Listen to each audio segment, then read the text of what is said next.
Welcome back. Now for your 5-day weather forecast, we go outside to Taché Houghton. As you head out to school and work this week, expect sunny days and rain to end off your weekend. Now here is your complete 5-day weather forecast. Today will be clear skies with a mix of sun and clouds in the afternoon, high of 17 and a low of 7. Friday there will be a mix of sun and clouds with a high of 18 and a low of 6. Expect your weekend, Saturday, to be partly cloudy with a high of 19 and a low of 7. Sunday will have a 40% chance of showers with a high of 17 and a low of 11. Monday, expect 30% chance of showers with a high of 16 and a low of 10.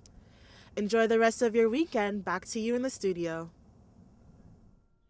Thanks, Taché. Turning now to international and national news, Stephen Harper is in New York today to accept an award for global statesmanship from a private organization, but he will not be addressing the UN when he is there. NDP leader Thomas Mulcair criticized Harper, saying he doesn't want to work with the UN. The former Canadian ambassador to the UN has also said it's a lost opportunity to address world leaders on issues like Syria and Canada's recent row with Iran. Foreign Affairs Minister John Baird is doing the address. He argued Canada is the 7th biggest cash contributor to the UN and is still involved in important work with the organization. Nova Scotia police are looking for 2 men after a 16-year-old boy was allegedly held captive and sexually assaulted. David James LeBlanc and Wayne Allen Cunningham have been charged with forcible confinement and sexual assault. A rural Nova Scotia resident says a teenager wearing chains came to her house Monday night and pleaded to be let in. The boy was taken to hospital and the RCMP say he's now safe. The status of Aboriginal women in prisons is nothing short of a crisis, according to a report released by Public Safety Canada. It found Aboriginal women were overclassified and placed in high-security institutions and underrepresented for parole eligibility. The report says the government's tough-on-crime agenda is only making the problem worse. Aboriginal people make up 4% of the Canadian population, while 1 in 3 women in prison are Aboriginal. The report links the marginalization to colonization, residential schools, and oppressive government policies and laws. The United Nations is asking for $490 million in funds to help Syrian refugees. So far, a third of that amount has been raised, but the number of refugees shows no signs of dropping. Between 2,000 and 3,000 Syrians are leaving their home country each day. Since the Syrian civil war began 18 months ago, over 290,000 people have left.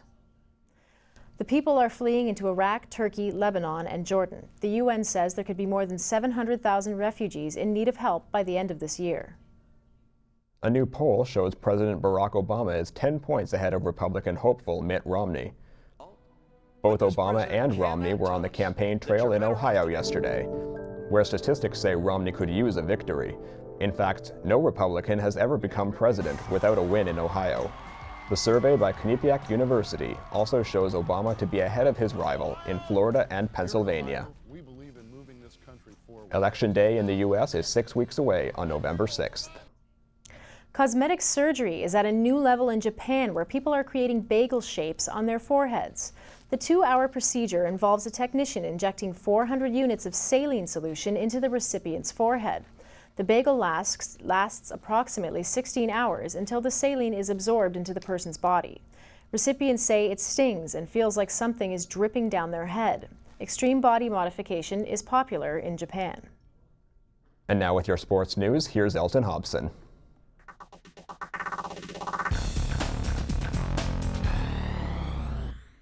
It was a memorable Wednesday for the Humber Hawks. 5 varsity teams were in action, and 4 of those teams picked up big wins. The women's soccer team pounded the Redeemer Royals 6-0. With the big win, the women are now 5-0 on the season. The men's soccer team was also in action in Ancaster, and they routed the Royals 4-0. The men are now 4-1 on their season. The Hawks men's golf team continues to win every tournament they're invited to. The Hawks came away with a 1-stroke victory over Seneca College at the Niagara Invitational. Humber's team combined for a total score of 297. Nicholas Fortin and Mark Nagy led the Hawks, both shooting a solid 73. Meanwhile, on the diamond, the Hawks men's baseball team crushed their next-door neighbors, the York Lions, by a score of 14-4. The game was called off after 6 innings because of the mercy rule.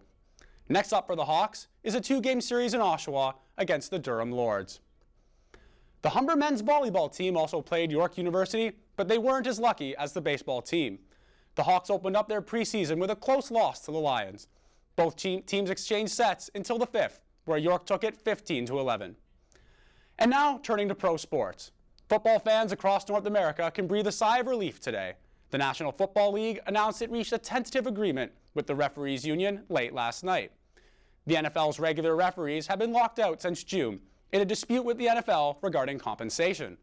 The league had faced mounting criticism for its use of replacement officials, but the controversy came to a head this past Monday night. Replacement officials in the Green Bay versus Seattle game awarded a controversial touchdown to Seattle receiver Golden Tate, despite Green Bay safety M.D. Jennings seemingly having possession of the ball when the two came down in the end zone. The call put Seattle ahead of Green Bay 14-12, setting off a firestorm of criticism from players, fans, and media.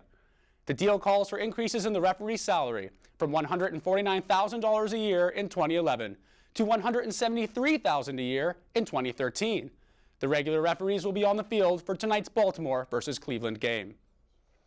The Toronto Pan Am Sports Centre officially breaks ground today in a special event at the University of Toronto in Scarborough. Renderings of the facility will be on display at the event, which includes live music, food, sports demonstrations, and more. The facility is a central part of Toronto's preparations for the 2015 Pan Am Games. It represents one of the largest investments in Canadian amateur sports ever made. That's it for sports. Back to you in the studio.